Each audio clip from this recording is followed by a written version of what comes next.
السلام علیکم ورحمۃ اللہ وبرکاتہ۔ ذی الحجہ کے پہلے عشرے کے فضائل۔ اللہ تعالیٰ نے قرآن مجید میں ذی الحجہ کی 10 راتوں کی قسم کھائی ہے۔ والفجر ولیال عشر، سورہ فجر میں، جس سے معلوم ہوتا ہے کہ ماہ ذی الحجہ کا ابتدائی عشرہ اسلام میں خاص فضیلت و اہمیت کا حامل ہے۔ حج کا اہم ارکان وقوف عرفہ و وقوف مزدلفہ، قربانی وغیرہ اس عشرے میں ادا کیا جاتا ہے۔ رمضان کے بعد ان ایام میں آخری کامیابی حاصل کرنے کا بہترین موقع یہی ہے۔ حدیث میں ان ایام میں عبادت کرنے کے خصوصی فضائل وارد ہوئے ہیں۔ عشرہ ذی الحجہ میں نیک اعمال جہاد سے بھی افضل ہے۔ حضرت عبداللہ بن عباس رضی اللہ تعالیٰ عنہ کی روایت ہے کہ رسول اکرم صلی اللہ علیہ وسلم نے فرمایا، عشرہ ذی الحجہ میں کیے گئے نیک اعمال اللہ کو جس قدر زیادہ محبوب ہیں اتنا کسی اور دن میں نہیں ہے۔ صحابہ کرام نے دریافت کیا، حتیٰ کہ جہاد فی سبیل اللہ بھی اتنا پسندیدہ نہیں؟ آپ صلی اللہ علیہ وسلم نے فرمایا، جہاد فی سبیل اللہ بھی نہیں، سوائے اس شخص کے جو اپنا جان و مال لے کر نکلا لیکن کچھ بھی لے کر واپس نہیں ہوا۔ ان دنوں کے نیک اعمال سے بقیہ دنوں کے کسی عمل کا مقابلہ نہیں کیا جا سکتا، یہاں تک کہ جہاد سے بھی نہیں، جس کے فضائل بہت مشہور و معروف ہیں۔ جو شخص جان و مال دونوں لے کر اللہ کی راہ میں نکلے اور پھر کچھ بھی لے کر واپس نہ ہو، سارا مال اللہ کی راہ میں خرچ کر دیے اور اپنی خمیز جان اللہ ذو الجلال کی راہ میں قربانی کر کے شہید ہو جائے، یہی تنہا وہ شخص ہے جو ذی الحجہ کے ابتدائی 10 دنوں میں کثرت سے نیک اعمال کرنے والے کا مقابلہ کر سکتا ہے۔ رسول اکرم صلی اللہ علیہ وسلم نے فرمایا، دنیا کے ایام میں افضل ترین ایام ذی الحجہ کے ابتدائی 10 دن ہے۔ عشرہ ذی الحجہ میں تسبیح و تہلیل اور تکبیر و تحمید کثرت سے کیا کرو۔ حضرت عبداللہ بن عباس رضی اللہ تعالیٰ عنہ سے روایت ہے کہ رسول اکرم صلی اللہ علیہ وسلم نے فرمایا، اللہ تعالیٰ کے نزدیک عشرہ ذی الحجہ سے زیادہ عظمت والے دوسرے کوئی دن نہیں، لہٰذا تم ان دنوں میں تسبیح سبحان اللہ و تحلیل لا الہ الا اللہ و تکبیر اللہ اکبر تمہید الحمدللہ کثرت سے کہا کرو۔ عشرہ ذی الحجہ میں روزہ رکھنے کی خصوصی فضیلت ثابت ہے۔ اللہ کے رسول صلی اللہ علیہ وسلم کے ازواج مطہرات رضی اللہ تعالیٰ عنہ نے سے کس چیز سے سب سے مروی ہے کہ آپ ذی الحجہ کے 9 دن اور یوم عاشوراء اور مہینے میں 3 دن روزہ رکھنے کا خاص اہتمام فرماتے تھے۔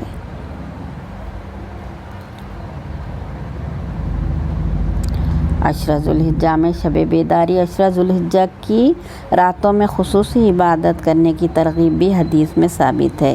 رسول اکرم صلی اللہ علیہ وسلم کا ارشاد ہے، عشرہ ذی الحجہ کی ہر رات کی عبادت شب قدر کی عبادت کے برابر ہے۔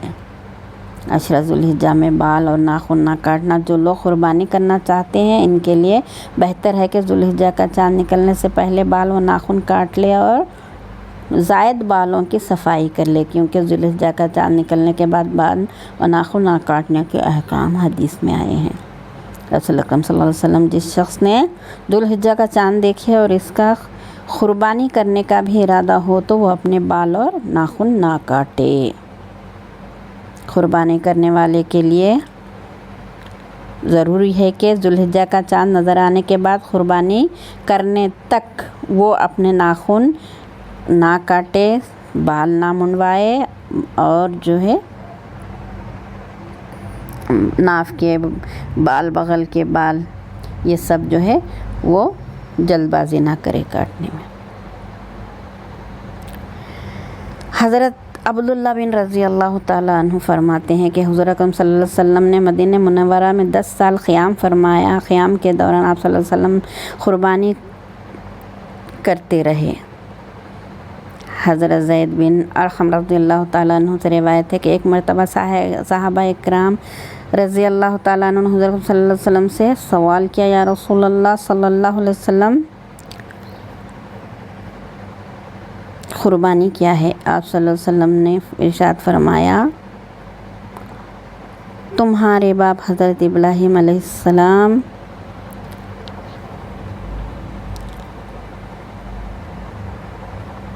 ने ये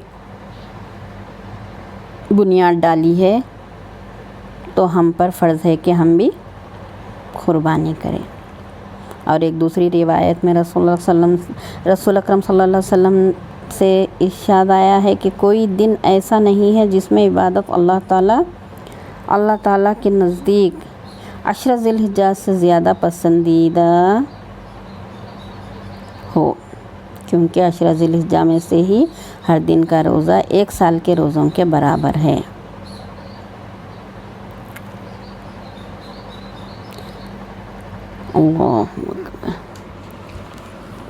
देखिए हज के अरकान में, देखिए अब आते हैं इसमें हज का रुकन। पहले हज के अरकान में हज हर मुसलमान मर्द और औरत पर अल्लाह की तरफ से फ़र्ज़ है, जो इसकी तरफ रास्ते की ताकत रखता है। इरशाद अल्लाह फरमाते हैं वलिल्लाहि अलन्नासि हिज्जुल बैता मन इस्तता इलैहि सबीला, और लोगों पर अल्लाह के लिए बैतुल्लाह का हज है जो इसकी तरफ रास्ते की इस्तिआत रखता है, यानी ताकत रखता है। आप रसूल अकरम सल्लल्लाहु अलैहि वसल्लम फरमाते हैं बुनैयल इस्लाम अला खमसी शहादती अन ला इलाहा इल्लल्लाह व अन्ना मुहम्मद रसूलुल्लाह व अक़ीमुस सलात व इताइज़ ज़कात व हज्जल बैति व सौम रमज़ान। इस्लाम की बुनियाद 5 चीज़ों पर है। इस बात की गवाही देना कि अल्लाह के सिवा कोई माबूद नहीं, और ये कि मोहम्मद सल्लल्लाहु अलैहि वसल्लम अल्लाह के रसूल हैं। नमाज कायम करना, ज़कात देना, हज बैतुल्लाह और रमज़ानुल मुबारक के रोज़े रखना। हज ज़िंदगी में एक बार फ़र्ज़ है, इसलिए कि अल्लाह के रसूल का इरशाद है अल हज्जु मर्रता फमन ज़ादा फहुव ततव्वुआ। हज एक बार है, जो इससे ज़ायद करेगा तो ये नफील है। जिस बंदे को मैंने जिस्मानी सेहत और रोज़ी में वसअत दी है और वो 5 साल गुज़रने के बाद भी मेरे पास नहीं आता, तो वो महरूम हैं। व आतिमुल हज्जा वल उम्रता लिल्लाही, और हज और उम्रा अल्लाह के लिए मुकम्मल करो। और अल्लाह के रसूल फरमाते हैं जब एक शख्स ने अर्ज़ किया कि मेरा बाप बूढ़ा है, हज व उम्रा की ताकत नहीं रखता और ना ही सफ़र कर सकता है, तो आप फरमाते हैं हुज्जान अबी का व तमीरा, तू अपने बाप की तरफ से हज और उम्रा कर। हज की हिकमत देखिए, इंसान का नफ्स गुनाहों के असरात से पाक हो जाता है और आखिरत में अल्लाह सुब्हानहू व तआला के इजाज़त हासिल करने का अहल और मुस्तहिक़ बन जाता है। जैसा कि अल्लाह के रसूल फरमाते हैं मन हज्ज हाज़ल बैत फ़लम यरफुसु वलम यफ़सुक़ु ख़रज मिन ज़ुनूबिही कयौमि वलदतहु उम्मुहु। जिस शख्स ने इस घर का हज किया और जिनसी बातों में इन्हिमाक और नाफरमानी से परहेज़ किया, वो अपने गुनाहों से इस तरह पाक साफ़ हो गया जैसा कि वो इस दिन था जब इसकी माँ ने इसको पैदा किया था।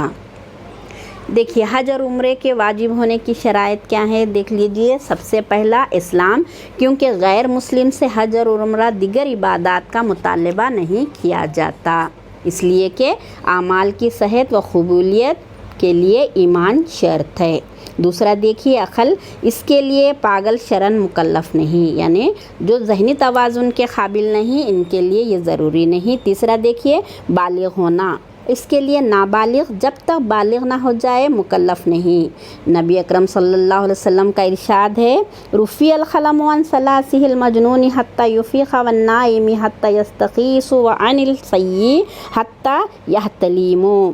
3 शख्स मरफ़ूअल क़लम है मजनू अफ़ाक़ा होने तक, यानी जो अपना तवाज़ुन यानी दूसरी चीज़ों में लगाता है वो वक्त से पहले हाजिर हो जाए, सोया हुआ बेदार होने तक, और नाबालिग़ बालिग़ होने तक। चौथा देखिए इस्तिताअत यानी हैसियत, यानी सफ़र ख़र्च और सवारी का इंतज़ाम, इसलिए कि अल्लाह सुब्हानहू व तआला का इरशाद है मन अस्तता इलैहि सबीला, जो इस तक पहुँचे इस्तिताअत रखता है। जिसके पास माल नहीं, जिसे सफ़र में ख़ुद खर्च कर सके और अहलो अयाल होने की सूरत में इसकी कफ़ालत भी कर सके, तो ऐसे शख्स पर ना हज फ़र्ज़ है और ना उम्रा। اس طرح ایک شخص کے پاس اپنا اور اپنے عیال کا خرچ تو ہے مگر سواری کا انتظام نہیں ہے اور وہ پیدل بھی نہیں چل سکتا، یا سفر کا تو انتظام بھی نہیں ہے مگر راستہ محفوظ نہیں ہے، جان و مال کا خطرہ ہے، ایسی صورت میں استطاعت فقدان کی وجہ سے فرض نہیں ہے، نہ حج فرض ہے اور نہ عمرہ۔ تیسرا دیکھیے، حج عمرے کی ترغیب چھوڑنے پر وعید کیا ہے؟ دیکھیے، شارع علیہ السلام نے ان دونوں عبادتوں کی ترغیب دلائی ہے، ان کی ادائیگی کا شوق دلایا ہے، اور اس مقصد کے لیے اظہار کی مختلف صورتیں دیکھیے۔ آپ ارشاد فرمائیں، افضل الاعمال ایمانا باللہ ورسولہ ثم جہاد فی سبیلہ ثم حج مبرور۔ اعمال میں افضل عمل اللہ اور اس کے رسول صلی اللہ علیہ وسلم پر ایمان لانا ہے، پھر اس کے راستے میں جہاد کرنا، پھر گناہوں کی آلودگی، پاک و صاف اور اچھائیوں سے بھرپور حج کا درجہ ہے۔ آپ فرماتے ہیں، من حج ھذا البیت فلم یرفث ولم یفسق خرج من ذنوبہ کیوم ولدتہ امہ۔ جس شخص نے اس گھر کا حج کیا اور جنسی باتوں میں پرہیز کیا، نافرمانی سے پرہیز کیا، وہ اپنے گناہوں سے اس دن تک پاک ہو گیا جس دن اس نے اپنی ماں کے پیٹ سے جنم لیا۔ اللہ اکبر۔ حج اور عمرے کے ارکان میں دیکھیے، سب سے پہلا حج کے 4 ارکان ہیں، احرام، طواف، سعی، صفا و مروہ اور وقوف عرفہ۔ ان میں سے کوئی ایک رکن بھی ساقط ہو جائے یعنی چھوٹ جائے تو حج باطل ہو جائے گا، حج میں خلل پڑ جائے گا۔ اور اسی طرح عمرے کے 3 رکن کیا ہے؟ دیکھیے، احرام، طواف اور سعی، صفا اور مروہ، ان کے بغیر عمرہ پورا نہیں ہوتا۔ حج اور عمرے کے ارکان میں پہلا رکن احرام ہے، جس کا مقصد ان 2 عبادتوں میں سے ہوتا ہے۔ دیکھیے، ایک عبادت میں کیا ہے؟ داخل ہونے کی نیت کرنا، جس میں عام لباس کی جگہ احرام باندھنا اور تلبیہ پکارنا ہے۔ اس میں واجبات کیا ہیں؟ دیکھیے، پہلا واجب کیا ہے؟ دیکھیے، وہ اعمال، واجبات سے مراد کیا ہے؟ دیکھیے، اعمال، وہ اعمال مراد ہیں جن کے چھوڑنے سے جانور ذبح کرنا لازم آتا ہے، یا پھر 10 دن کے روزے ہیں اگر دم ادا نہ کر سکے۔ اور واجبات احرام 3 ہیں۔ پہلا کیا ہے؟ میقات سے احرام باندھنا۔ میقات سے مراد کیا ہے معلوم ہے آپ کو؟ مراد وہ جگہ جس سے حج یا عمرہ کرنے والا احرام کے بغیر تجاوز نہیں کر سکتا، یعنی سوچ بھی نہیں سکتا۔ ابن عباس رضی اللہ تعالیٰ عنہ فرماتے ہیں، وقت رسول اللہ اہل المدینۃ ذی الحلیفۃ واہل الشام الجلفۃ واہل النجد خن المنازل واہل الیمن الملم خالفہن لہن ولمن عطا علیہن من غیر اہلہن لمن کان یرید الحج او العمرۃ فمن کان دنون فہم لہن من اہلہ وکذالک حتی اہل مکہ یحلون منہا۔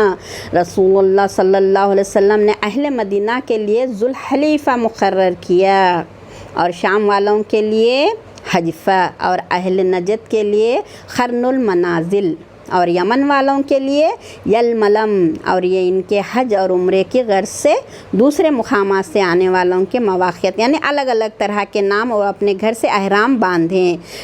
مکہ والوں کے لیے مکے سے ہی احرام باندھنے کے احکامات کو واجب کر دیا تھا۔ اب دوسرا دیکھیے، سلے ہوئے کپڑے اتارنا، اس لیے کہ محرم قمیص، کوٹ اور اس طرح کا سلا ہوا لباس نہیں پہن سکتا، نہ ہی پگڑی باندھ سکتے ہیں، اور نہ اپنے سر کو کسی چیز سے ڈھانک سکتے ہیں، اور نہ ہی موزے، یعنی موزے، جوتے وغیرہ، پیتابے وغیرہ ہوتے ہیں نا، وہ بھی پہننا آپ کے لیے ممنوع قرار دیا گیا ہے۔ اللہ کے رسول کا فرمان دیکھے، لا یلبس المحرم الثواب ولا العمائم ولا السراویل ولا البرائس ولا الخفاف الا من لم یجد نعلین فلیلبس خفین ولیخ وقتہما من اسفل الکعبین۔ محرم کپڑا یعنی قمیص، پگڑی، شلوار، ٹوپی، موزے وغیرہ سب ٹخنے کے نیچے سے کاٹ کر پہن سکتے ہیں، ورنہ یہ آپ کو ممنوع قرار دیا گیا ہے۔ احرام کی سنتوں میں دیکھیے کیا ہے سنتیں؟ سنتوں سے مراد وہ اعمال جن کے ترک کر دینے یا ختم کر دینے سے دم لازم نہیں آتا، البتہ انسان بہت بڑے اجر سے محروم ہو جاتا ہے، اور وہ کیا ہے؟ دیکھیے، پہلا دیکھیے، حج کرتے وقت یہ باتوں کا بہت زیادہ خاص خیال رکھیے ورنہ آپ کے ثواب میں بہت بڑی کمی آ جائے گی۔ احرام کے بعد غسل کرنا، نفاس حیض والی کے لیے بھی یہی احکام ہے، اس لیے کہ ابو بکر رضی اللہ تعالیٰ عنہ کی اہلیہ نفاس سے تھی، انہیں رسول اللہ صلی اللہ علیہ وسلم نے نہانے کا حکم دیا تھا۔ دوسرا دیکھیے، احرام کا صاف پاک سفید اور 2 چادروں میں ہونا لازم ہے، اس لیے کہ اللہ کے رسول کا یہی معمول تھا۔ تیسرا دیکھیے، احرام نفل نماز یا فرض نماز سے فارغ ہو کر باندھنا چاہیے۔ چوتھا، ناخن کاٹنا، مونچھیں صاف کرنا، بغل کے بال اور ناف بال وغیرہ صاف کرنا، رسول اللہ صلی اللہ علیہ وسلم کا اسی پر عمل تھا۔ پانچواں دیکھیے، حالت بدلنے کے وقت تلبیہ کا تکرار اور تجدید، جیسا کہ محرم سوار ہوتا ہے، اترتا ہے یا نماز پڑھتا ہے وغیرہ، اس کے لیے ایک حدیث دیکھیے، نبی اکرم صلی اللہ علیہ وسلم کی ایک حدیث دیکھیے، من لبہ حتی تغرب الشمس امسا مغفورا لہو، سورج غروب ہونے تک جو تلبیہ کہے اس کے گناہ معاف ہو گئے۔ چھٹا دیکھیے، تلبیہ کے بعد دعا اور رسول اللہ صلی اللہ علیہ وسلم کے لیے درود پڑھنا، اس کے لیے رسول اللہ صلی اللہ علیہ وسلم جب تلبیہ سے فارغ ہوتے تو اپنے رب سے جنت کا سوال کرتے اور جہنم سے پناہ مانگتے۔ ممنوعات احرام میں ممنوعات کیا ہے دیکھیے، ممنوعات احرام کے وقت ان سے وہ اعمال ہے جن سے شارع نے منع، یعنی اللہ کے ہر راستوں نے منع کیا ہے، اور ان کے کرنے پر کیا ہو جاتا ہے، اس کا ثواب کم ہو جاتا ہے۔ سر کو کسی چیز سے ڈھانک لینا، بال مڑنا چاہے خلیل مقدار میں ہو برابر ہے کہ سر کے بال ہو یا جسم کے کسی حصے کے، ناخن کاٹنا چاہے ہاتھوں کے ہو یا پاؤں کے، خوشبو لگانا، سلا ہوا کپڑا پہننا، خوشی کا شکار کرنا، اس لیے کہ اللہ رب العزت کا فرمان ہے، یا ایھا الذین آمنوا لا تقتلوا الصید وانتم حرم، اے ایمان والو احرام کی حالت میں تم شکار نہ کرو، جماعت تک پہنچا دینے والا بوسہ وغیرہ، اس لیے کہ حق تعالیٰ کا ارشاد ہے، فلا رفث ولا فسوق ولا جدال فی الحج، حج میں شہوت کی بات، گناہ اور جھگڑا نہیں ہے۔ دیکھیے طواف کے ارکان کیا ہے، دیکھیے طواف کعبہ اللہ کے ارد گرد 7 بار چکر لگانے کو کہتے ہیں۔ اس کی شرطیں دیکھیے، سنت میں پہلا طواف کے شرائط میں پہلا طواف شروع کرتے وقت نیت کرنا، اس لیے کہ اعمال کا دار و مدار نیتوں پر ہے، لہذا طواف کرنے والے کے لیے دلی عزم یعنی پختہ ہونا چاہیے ارادہ اللہ کی طرف، طواف سے فقط اللہ تعالیٰ کی عبادت اور اس کی چاہت بجاوری یہ ثابت ہوتی ہے۔ دوسرا دیکھیے، باوضو ہو اور جسم و لباس پر گندگی یعنی کچھ بھی لگا ہوا نہ ہو، اس کے لیے ایک حدیث ہے، دیکھیے الطواف حول البیت مثل الصلاۃ، بیت اللہ کے ارد گرد طواف نماز کی طرح ہے۔ دیکھیے اب میں تو آپ کو ہر بات کلیئر بتاؤں گی، یہ مت بولیے کہ ایسی ویسی باتیں بول دیے، شرمگاہ مستور ہے یعنی ہر چیز کی صفائی لازم ہے، اس لیے کہ طواف نماز کی طرح کا عمل ہے، ایسا ویسا عمل نہیں ہے، یہ نماز کی طرح کا عمل ہے، اس لیے میں آپ کو ہر وہ ورڈ یہاں پر الفاظ یوز کر رہی ہوں، استعمال کر رہی ہوں میں، شرمگاہ۔ رسول اللہ صلی اللہ علیہ وسلم کا فرمان ہے، دیکھیے کیا ہے، الطواف حول البیت مثل الصلاۃ الا انکم تدخلون فیہ فمن تکلم فلا یتکلم الا بخیر، بیت اللہ کے گرد ارد طواف نماز کی طرح ہے، مگر تم اس میں کلام کرتے رہو، تو جو شخص گفتگو کرنا چاہے وہ اچھی گفتگو کرے، اگر نیت کے بغیر طواف کیا یا بے وضو ہو کر طواف کیا یا جسم و لباس سے یا شرمگاہ صحیح نہیں یا صفائی نہ ہو تو یہ اس کا ثواب میں کمی آ جائے گی۔ طواف مسجد حرام کے اندر ہونا چاہیے، چاہے بیت اللہ سے دور ہی کیوں نہ ہو،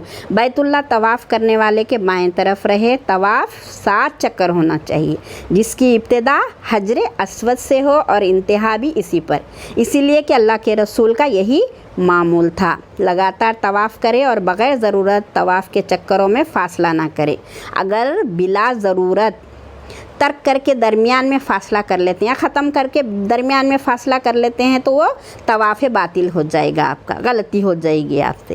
دیکھیے طواف کی سنتیں دیکھیے، رمل کیا ہے، رمل کرنا یہ مردوں کے لیے مسنون ہے، ضروری ہے، عورتوں کے لیے نہیں، جس کا مفہوم یہ ہے کہ طواف کرنے والا مرد تیز چلے اور قدم قریب رکھے اور یہ طواف صرف پہلے 3 چکروں میں کر لیا جائے۔ دوسرا استباء، इस्तिबा के, ये दाएं कंधे के नंगा रहने को कहते हैं। इस्तिबा किसको कहते हैं? दाएं कंधे के नंगा रहने को। ये तवाफ़ खदूम में मसनून है और वो भी सिर्फ मर्दों के लिए, औरतों के लिए नहीं। लिहाजा मर्द 7 चक्करों में दायां कंधा नंगा रखेगा। तीसरा देखिए, अगर मुमकिन हो तो तवाफ़ शुरू करते वक्त हजर अस्वद को बोसा देना, अगर ऐसा करना मुश्किल हो तो हाथ लगा लेना या इशारा करना भी काफ़ी है इसके लिए, क्योंकि अल्लाह के रसूल फरमाते हैं पहला चक्कर शुरू करते वक्त आप भी कई बार देखिए ये हदीस देखिए, बिस्मिल्लाह वल्लाहु अकबर अल्लाहुम्मा ईमानन बिका व तस्दीक़न बि किताबिका व फ़ान बि अहदिका व अदबान लि सुन्नति नबियका मुहम्मदीन। अल्लाह के नाम से शुरू करता हूँ, वो सबसे बड़ा है। अल्लाह, मैं तेरे साथ ईमान लाता हूँ, तेरी किताब की तस्दीक़ करता हूँ और तेरे अहद को पूरा करता हूँ और तेरे नबी मोहम्मद मुस्तफ़ा सल्लल्लाहु अलैहि वसल्लम की पैरवी करता हूँ। पाँचवा देखिए, दौरान तवाफ़ दुआ करना, मगर इसके लिए कोई मखसूस दुआ नहीं है। तवाफ़ करने वाला अल्लाह की तौफ़ीक़ के मुताबिक जो चाहे मांग सकता है। अलबत्ता चक्कर का इख्तिताम मसनून दुआएं हैं। देखिए एक छोटी सी दुआ मैं बताती हूँ, बहुत सारी दुआएं हैं, बड़ी बड़ी दुआएं तो अब वक्त बहुत हो रहा है, मैं इतना तो आप लोगों को नहीं बता सकती। रब्बना इन्ना फि दुनिया हसनत व फिल आखिरति हसनत व क़िना अज़ाबन्नार। ये दुआ बार बार आप जो है पढ़ सकते। आए हमारे रब, हमें दुनिया में अच्छाई दे और आखिरत में भी अच्छाई दे और हमें अज़ाब जहन्नुम से बचा। तवाफ़ के दौरान हर दफ़ा रुकन यमानी को हाथ लगाना और हजर अस्वद को बोसा देना, इसलिए कि अल्लाह के रसूल सल्लल्लाहु अलैहि वसल्लम का अमल इसी तरह था। देखिए सातवां, तवाफ़ से फ़ारग होने के बाद मुल्तज़िम के पास दुआ करना। मुल्तज़िम बैतुल्लाह के दरवाज़े और हजर अस्वद की दरमियानी जगह को कहते हैं। मुल्तज़िम किसे कहते हैं? देखिए हजर अस्वद की दरमियानी जगह को कहते हैं, बैतुल्लाह के दरमियानी जगह को। आठवां देखिए, तवाफ़ से फ़ारिग होने के बाद मक़ाम इब्राहीम के पीछे 2 रकात नफिल नमाज़ पढ़ना, जिसमें सूरह फ़ातिहा के बाद सूरह काफ़िरून और सूरह इखलास की तिलावत करना, इसलिए कि अल्लाह ताला का इरशाद है वत्तखिज़ू मिन मक़ाम इब्राहीम मुसल्ला, और मक़ाम इब्राहीम को नमाज की जगह बनाओ। नौवां देखिए, 2 रकात से फ़ारिग होकर खूब सैर होकर आब ज़मज़म पीना। 10वां देखिए, और फिर मक़ाम सई। सई का क्या है? देखिए मक़ाम सई की तरफ से जाने से पहले 1 मरतबा हजर अस्वद का इस्तिलाम करना, यानी बोसा दे लेना या एहतराम कर लेना, बैठना आप जो चाहे कर सकते हैं, वहाँ पर तिलावत भी कर सकते हैं, नमाज भी पढ़ सकते हैं। तंबिया देखिए, अल्लाह के रसूल सल्लल्लाहु अलैहि वसल्लम का तर्ज़ अमल है जो हुज्जतुल विदा के मौके पर आप सल्लल्लाहु अलैहि वसल्लम से साबित है। तवाफ़ के आदाब बताऊंगी मैं कुछ आपको। क्या है तवाफ़ के आदाब? देखिए पहला क्या है, तवाफ़ करने वाला बग़ैर ज़रूरत कलाम ना करे, अगर बोले तो कलमा खैर ही कहे, इसलिए कि अल्लाह का फरमान है फ़मन तकल्लम फ़ला यतकल्लम इल्ला बिखैर। तवाफ़ करने वाला कलमा खैर के अलावा कुछ ना कहे। तीसरा देखिए, तवाफ़ करने वाला किसी को अपने क़ौल और फ़ेल से ईज़ा ना दे, यानी तकलीफ़ नहीं पहुंचाना चाहिए किसी को भी, क्योंकि आप अच्छे काम के लिए गए हैं, इसमें आपके नेकियों में हो सकता है कमी आ जाए, इसलिए अल्लाह ने इसे ममनू करार दिया है। और चौथा देखिए, इस तरह दौरान तवाफ़ अल्लाह जुल जलाल का ज़िक्र, दुआएं और अल्लाह के रसूल पर दुरूद कसरत से होनी चाहिए। मैंने कहा था सही क्या है? देखिए सही के बहुत बड़े फ़राइज़ हैं, सही का बहुत बड़ा ज़िक्र है। देखिए मैं थोड़ी थोड़ी सी बातें बताऊंगी। हज के वक्त सही का बहुत बड़ा किरदार है इसमें। इबादत की नीयत से सफ़ा और मरवा के दरमियान आना और जाना सही कहलाता है। सही क्या है? इबादत की नीयत से सफ़ा और मरवा के दरमियान आना और जाना सही कहलाता है। अब बीबी हाजरा रज़ी अल्लाह ताला अन्हु जब जो है पानी के लिए तड़पती थी तो सफ़ा और मरवा दोनों के दरमियान चक्कर लगाती थी। ये तो आम बात है, आप जानते हैं। तो ये भी हमको करना है हज के दौरान। ये हज और उम्रा दोनों का रुकन है, इसलिए कि अल्लाह जुल जलाल फरमाता है इन्न सफ़ा वल मरवात मिन शाइरिल्लाह, बेशक सफ़ा और मरवा अल्लाह की निशानियों में से है। और रसूल सल्लल्लाहु अलैहि वसल्लम फरमाते हैं इस वफ़इनुल्लाह कतब अलैकुमुस सही करो, बेशक अल्लाह जुल जलाल ने तुम पर सही फ़र्ज़ कर दी है। देखिए मैं सही की कुछ चंद शर्तें बताती हूँ आपको क्या करना है इसमें। पहला देखिए, सफ़ा और मरवा के दरमियान दौड़ से अल्लाह सुब्हान तआला की इबादत का इरादा करे कि ये अल्लाह की इताअत और फर्मा बरदारी के तहत सही है, इसलिए कि अल्लाह के रसूल फरमाते हैं इन्नमल आमालु बिन्नियाती, अमलों का दारोमदार नियतों पर है। दूसरा देखिए, तवाफ़ व सई में तरतीब होनी चाहिए, वो ये कि तवाफ़ पहले करे और फिर सफ़ा व मरवा की सही करे। तीसरा, लगातार सही करे, अलबत्ता ज़रूरत के तहत मामूली वक्फ़ा दरमियान में आप लगा सकते हैं, किया जा सकता है। चौथा देखिए, सफ़ा और मरवा के दरमियान 7 चक्कर दौड़े, अगर एक चक्कर या इसका कुछ हिस्सा बाकी रह गया हो तो सही नहीं होगी आपकी, ये सही आपकी पूरी मुकम्मल नहीं होगी। आपको जिस तरह से वहाँ पर अहकाम दिए गए हैं आप उसी के मुताबिक करें, रुक रुक के कर सकते हैं थोड़ा, लेकिन बराबर है, इसके लिए मुकम्मल 7 चक्करों का नाम ही सही है।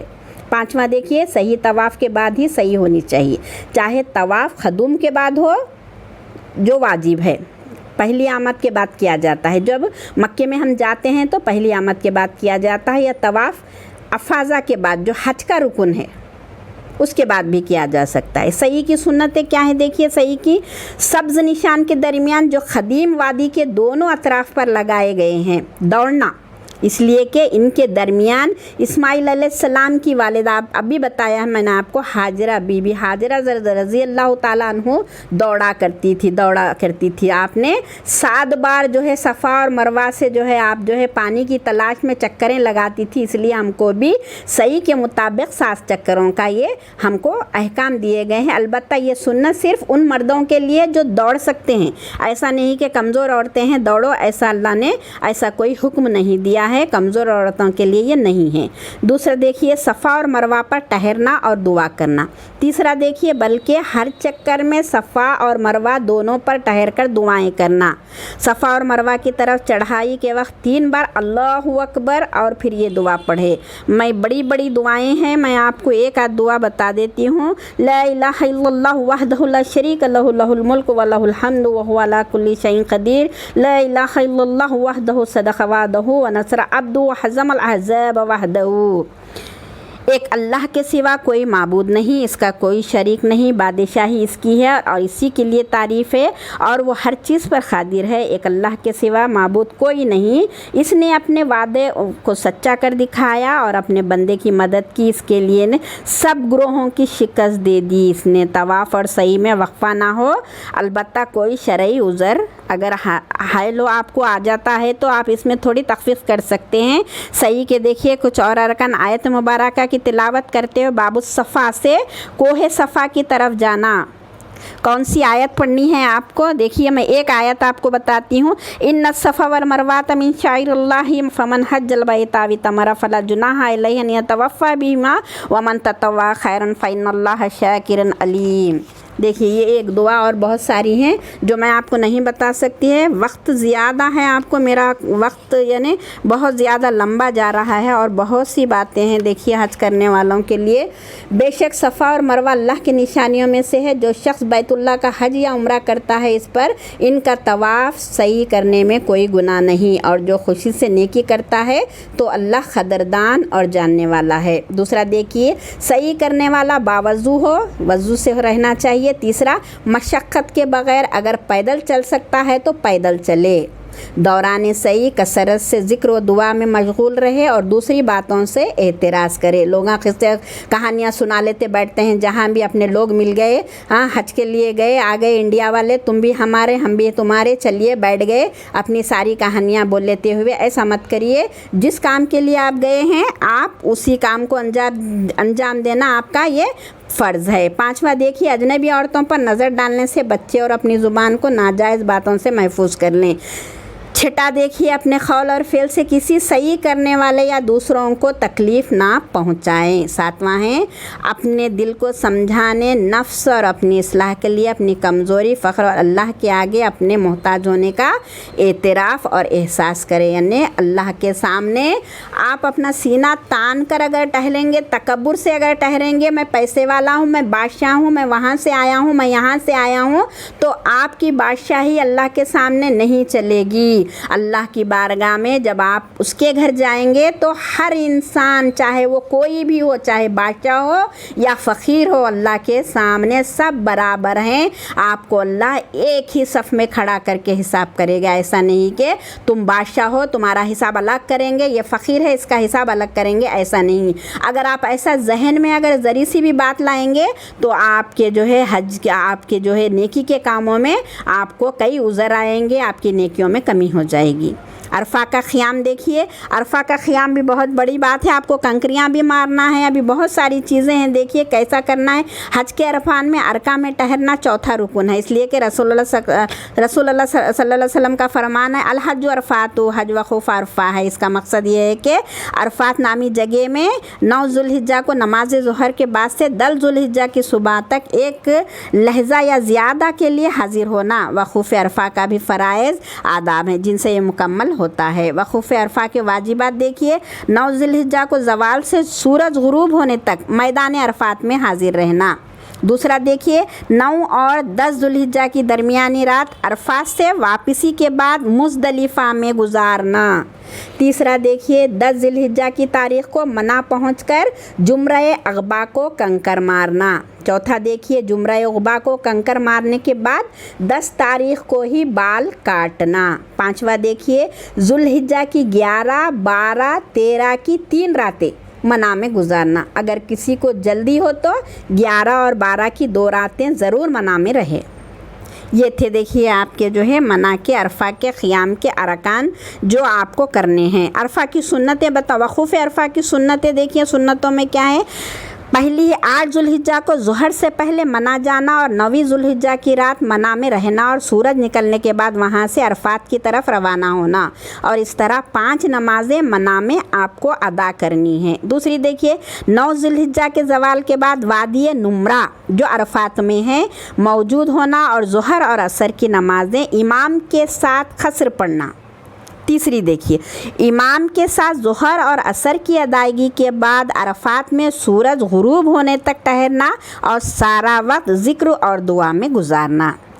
چوتھا نماز مغرب کر کے عشاء کے ساتھ جمعہ کر کے مزدلفہ میں قصر کر کے پڑھنا۔ مزدلفہ میں حرام جبل خزا کے پاس قبلہ رخ ہو کر ذکر دعا میں دن کے واضح روشنی تک مشغول رہنا۔ عبادتوں میں مشغول رہیے بھئی آپ۔ چھٹا دیکھیے 10 ذوالحجہ کے احکام میں جمرہ عقبہ کو کنکر مارنا، قربانی کرنا، بال اتارنا، طواف، زیارت، افاضہ کرنا شامل ہے۔ 10 ذوالحجہ کو غروب آفتاب سے پہلے طواف زیارت کر لینا، پھر واپس منی پہنچ کر رات گزارنا۔ یہ آپ کے عرفہ کے قیام کے ارکان۔ وقوف عرفہ کے تھوڑے سے باتیں دیکھ لیے، عرفہ کی باتیں۔ 9 ذوالحجہ کو صبح کے بعد منی سے ذب کے راستے سے وادی نمرہ کی طرف جانا، اس لیے کہ اللہ کے رسول صلی اللہ علیہ وسلم اسی راستے سے اور اسی وقت روانہ ہوتے تھے۔ زوال کے بعد وقوف عرفہ کے لیے غسل کرنا، حیض نفاس والی کے لیے بھی یہی احکام ہے۔ عرفات کے میدان میں واقع جبل رحمت کے نیچے بڑی چٹان کے پاس وقوف کرنا رہنا، اس لیے کہ یہی مقام وقوف رسول اکرم صلی اللہ علیہ وسلم کا تھا۔ غروب آفتاب تک کثرت سے دعا اور ذکر میں آپ مشغول رہا کرتے تھے۔ میدان عرفات سے واپسی مازبین کے راستے سے ہونی چاہیے، نہ کہ ذب کے راستے سے جس سے گئے تھے، اسی لیے کہ اللہ کے رسول ایک راستے سے جاتے تھے اور دوسرے راستے سے واپس آتے تھے، تو ہمیں بھی ایسے ہی کرنا۔ ایک راستہ اچھا ہے، ہمیں صاف ہے، دوسرے سے مشکل ہو رہی ہے، ہم اس سے جائیں گے، ادھر سے جائیں گے، ایسا نہیں ہے۔ آپ کو اسلام کے بتائے ہوئے ارکان اور احکامات پر عمل کرنا واجب ہے، آرام سے چلنا اور جلدی نہ کرنا، اس لیے کہ اللہ کے رسول کا ارشاد ہے یا ایھا الناس علیکم بالسکینۃ فإن البر لیس بالإزاء، اے لوگو اطمینان سے چلو، اونٹ دوڑانے میں نیکی نہیں ہے۔ منی، عرفات، مزدلفہ اور منی کے ان مقامات پر آنے جانے میں جمرہ عقبہ کو کنکر مارنے تک کثرت سے تلبیہ کہنا۔ تلبیہ مزدلفہ سے ہی 7 کنکر چن لینا، مزدلفہ سے سورج نکلنے سے پہلے اور صبح کی واضح روشنی کے وقت روانہ ہو جانا۔ बतन महसर की वादी में एक पत्थर फेंकने जाने के फासले तक तेज़ चलना, जानवर को मुतहरिक करना मीन्स अच्छे से देखना उसको, और गाड़ी है तो इसे मामूली से खदर से ज़्यादा तेज़ी से लेकर चले जाइए। ये इस सूरत में है कि किसी को नुकसान का अंदेशा ना हो। सूरज निकलने से ज़वाल तक जुमरा अक़बा को कंकर मारना, कंकर मारते वक्त हर कंकर के साथ अल्लाहु अकबर कहें। क़ुरबानी खुदजुबा करना या जुबा होते वक्त मौजूद रहना और बिस्मिल्लाहि वल्लाहु अकबर के बाद ये कहना। देखिए नोट कर लीजिए, अल्लाहुम्मा हाज़ा मिनका व इलैका, अल्लाहुम्मा तक़ब्बल मिन्नी कमा तक़ब्बल मिन इब्राहीम खलील का। ऐ अल्लाह ये तेरी तरफ से है और तेरे लिए है, ऐ अल्लाह मेरी तरफ से कबूल फरमा जिस तरह तूने अपने खलील इब्राहीम अलैहिस्सलाम की क़ुरबानी को कबूल किया था। याद रहे कि ये दोनों अस्कार पढ़ना आपके लिए इंतहाई ज़रूरी है। क़ुरबानी के गोश्त में से खाना इसलिए कि अल्लाह के रसूल का मामूल था कि आप अपनी क़ुरबानी या हदा के जिगर से तनावुल फरमाते थे, यानी कलेजी वग़ैरह जिगर हो हम वो उससे जो है ना हम जो है खा सकते हैं, वो सुन्नत में है आपके। तशरीक़ के 3 अय्याम में जुमेरात की तरफ पैदल चल जाना, हर कंकर मारते वक्त अल्लाहु अकबर कहना और ये दुआ मांगिए। एक दुआ मैं आपको बताती हूँ, अल्लाहुम्मा जअलहु हज्जन मुबर्ररन व सान मशकूरन व ज़ब्ना मक़बूरन।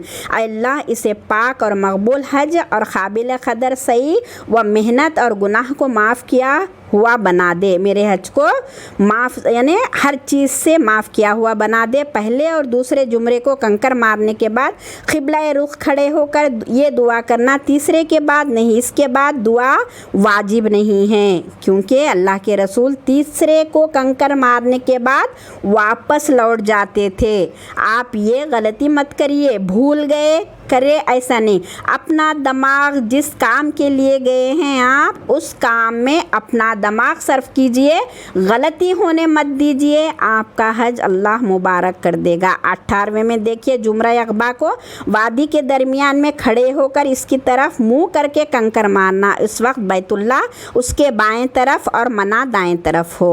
19वें में मक्के मुकर्रमा से तवाफ़ इफ़ाज़े के बाद मना की तरफ वापसी पर यह ज़िक्र करे, आइबून ताइबून आबिदून लिरब्बना हामिदून सदक़ल्लाहु वहदहु व नसरा अब्दहु व हज़्ज़मल अहज़ाब वहदहु।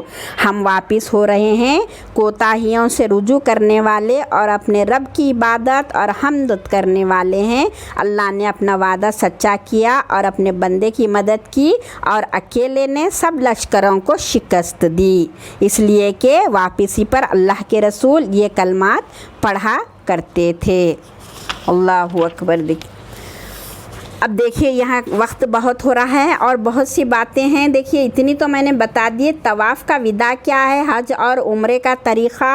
हज और उम्रे का तरीक़ा मैं आपको जुम्मा से पहले, ईद शायद चहारशंबे को आ रही है, चहारशंबे को हो सकता मैं आपको जो है चहारशंबे से पहले जो है ना तवाफ़ के विदा के बारे में, हज और उम्रे के तरीक़े के बारे में बताऊंगी और क़ुरबानी के अरकान क्या है, क़ुरबानी कैसी देनी चाहिए, क़ुरबानी कब है, इसका सही वक्त क्या है, इसके बारे में बताऊंगी। बहुत ज़्यादा वक्त हो रहा है, अगर मैं अब ये हज के वगैरह अरकान के बारे में शुरू कर दूँ तो 1 घंटा लग जाएगा।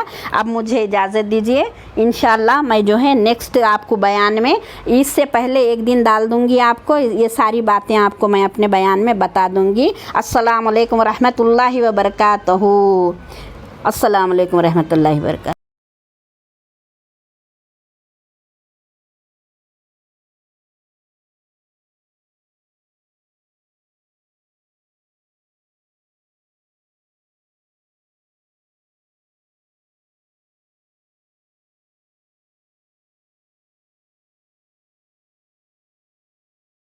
वगैरह साफ करना रसूलुल्लाह सल्लल्लाहु अलैहि वसल्लम का इसी पर अमल था। 5वां देखिए, हालत बदलने